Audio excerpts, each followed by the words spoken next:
தற்போது நமக்கு வரக்கூடிய செய்தி, தமிழகத்துடைய அடுத்த முதலமைச்சராக ஓ பன்னீர்செல்வம் அவர்கள், மாநிலத்துடைய நிதி அமைச்சராக இருக்கக்கூடிய ஓ பன்னீர்செல்வம் அவர்கள் நாளைக்கு பதவியேற்கக்கூடும் என்ற செய்திகள் வருகின்றன. இதுவும் உறுதிப்படுத்தப்படாத செய்திகள், கிடைக்கக்கூடிய தகவல்கள். இன்று மாலை அஇஅதிமுகவுடைய எம்எல்ஏக்கள் கூட்டம் கூடி அவர்கள் சட்டமன்ற தலைவரை, அதாவது ஒரு லெஜிஸ்லேட்டிவ் பார்ட்டி லீடரை முதலமைச்சராக தேர்ந்தெடுக்கிறதுக்கான வாய்ப்பு இருக்கின்றோம். நாளை பதவியேற்பு நடக்கக்கூடும் என்றும், ஓ பன்னீர்செல்வம் தலைமையிலான அமைச்சரவை நாளை பதவியேற்பதற்கான வாய்ப்புகள் இருக்கின்றன என்றும் செய்திகள் வருகின்றன. ஓ பன்னீர்செல்வம் யார் என்று எல்லாருக்கும் தெரியும், மாநிலத்துடைய நிதியமைச்சர். அது மட்டுமல்ல, இதே போன்ற ஒரு அரசியல் நெருக்கடி 2001 வந்த பொழுது தமிழக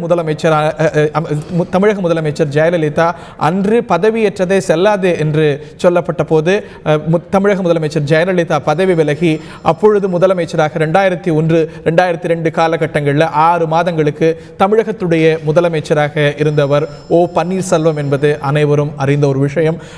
ஓ பன்னீர்செல்வம் தமிழகத்துடைய அடுத்த முதலமைச்சராக பதவியேற்க கூடும் என்ற செய்திகள் வருகின்றன. அவரது பெயர் மட்டுமல்லாது பல்வேறு பெயர்கள் இதற்கான வாய்ப்புகள் இருப்பதாக சொல்லப்படுகிறது. அதிமுகவுடைய அமைப்பு செயலாளர், தமிழக மகளிர் ஆணையத்துடைய தலைவர் விசாலாட்சி நெடுஞ்செழியன், முன்னாள் அமைச்சர் வி.ஆர். நெடுஞ்செழியன் அவர்களுடைய மனைவி, அவரும் இந்த பதவிக்கான ஒரு வாய்ப்புகள் இருக்கிற ஒருவராக சொல்லப்படுகிறது. அதே போல நவநீத கிருஷ்ணன் எம்பியுடைய பெயர் சொல்லப்படுகிறது. ஷீலா பாலகிருஷ்ணன், மாநிலத்துடைய முன்னாள் தலைமைச் செயலாளர், தமிழக அரசாங்கத்துடைய ஆலோசகராக இப்பொழுது இருக்கக்கூடிய ஷீலா பாலகிருஷ்ணன் அவர்களுடைய பெயர்கள் ஆகிய பல பெயர்கள் இதில் பரிசீலனையில் இருப்பதாக சொல்லப்பட்டாலும், ஓ பன்னீர்செல்வம் மாநிலத்துடைய நிதி அமைச்சர், முன்னாள் முதலமைச்சர், அவருக்கான வாய்ப்புகள் அதிகம் இருப்பதாகவும், இன்று மாலை அஇஅதிமுக எம்எல்ஏக்கள் கூட்டம் கூடி அடுத்த முதலமைச்சர் எலெக்டாக அவரை தேர்ந்தெடுத்து நாளை மாநில ஆளுநர் ரோசையா அவருக்கு பதவி பிரமாணம் செய்து வைக்க கூடும் என்றும் சொல்லப்படுகிறது. முதலமைச்சர் மட்டும் பதவியேற்க முடியாது. அனைவரும் அறிந்தது போல முதலமைச்சர் அப்படிங்கும் பொழுது, முதலமைச்சர் பதவி இழக்கும் போது அவருடைய கேபினெட்டும் சேர்ந்தே பதவி இழக்கிறது. ஆகிய காரணத்தினால் முதலமைச்சர் மட்டுமல்ல, மொத்த அமைச்சரவையும் மீண்டும் பதவியேற்க வேண்டிய ஒரு அரசியல் சூழ்நிலை ஏற்பட்டிருக்கிறது.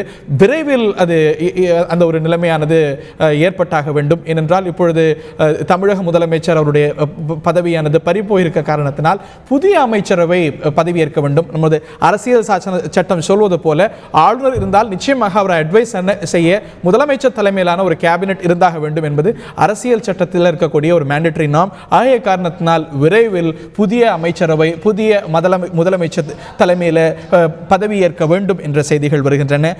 ஓ பன்னீர்செல்வம் மீண்டும் முதலமைச்சராக வாய்ப்புகள் அதிகம் இருப்பதாக நமக்கு தகவல்கள் கிடைக்கின்றன. ஒரு எளிமையான ஒரு நிலையிலிருந்து தன்னுடைய வாழ்க்கையை துவங்கியவர் ஓ பன்னீர்செல்வம் மீண்டும் மாநில முதலமைச்சராக வாய்ப்பு இருப்பதாக சொல்லப்படுகிறது.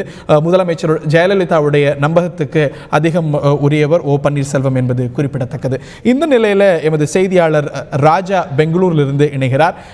ராஜா, நான் புரிஞ்சுக்கிறேன், பல அமைச்சர்கள், மூத்த அமைச்சர்கள், நாடாளுமன்ற சட்டமன்ற உறுப்பினர்கள் பலரும் கூட பெங்களூரில் தான் முகாமிட்டிருக்கிறார்கள். அவர்கள் முதலமைச்சரை சந்தித்திருக்கிறார்களா?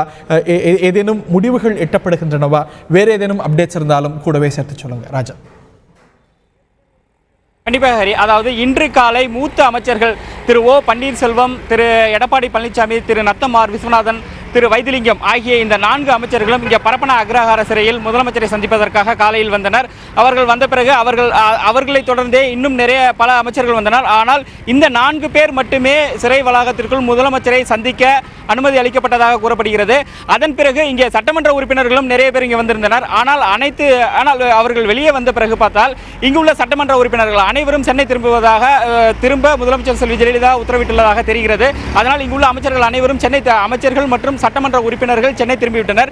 இன்றொரு செய்தியாக, அதாவது இந்த 4 பேர் முதலமைச்சரிடம் ஆலோசனை நடத்திவிட்டு வந்த பிறகு கூறப்படும் செய்தி என்னவென்றால், இன்று மாலை எம்எல்ஏ கூட்டம் முடிவுற்றதும் நாளை காலை தமிழகத்தின் புதிய முதலமைச்சராக திரு ஓ பன்னீர்செல்வம் தேர்ந்தெடுக்க அதிக வாய்ப்புள்ளதாகவும் தேர்ந்தெடுக்கப்படுகிறார் என்றும் தகவல்கள் தெரிவிக்கின்றன. ஹரி, அடுத்த முதலமைச்சராக வாய்ப்புகள் மிக அதிகமாக தென்படுகின்றன. இது அதிகாரப்பூர்வமாக அறிவிக்கப்படவில்லை என்றாலும் கூட இந்த செய்தி பரவலாக சொல்லப்படுகிறது. இன்று மாலை அதிமுக சட்டமன்ற உறுப்பினர்களுடைய கூட்டமும், நாளை புதிய முதலமைச்சர், புதிய அமைச்சரவையுடைய பதவியேற்பும் இருக்கக்கூடும் என்ற தகவல்கள் வருகின்றன.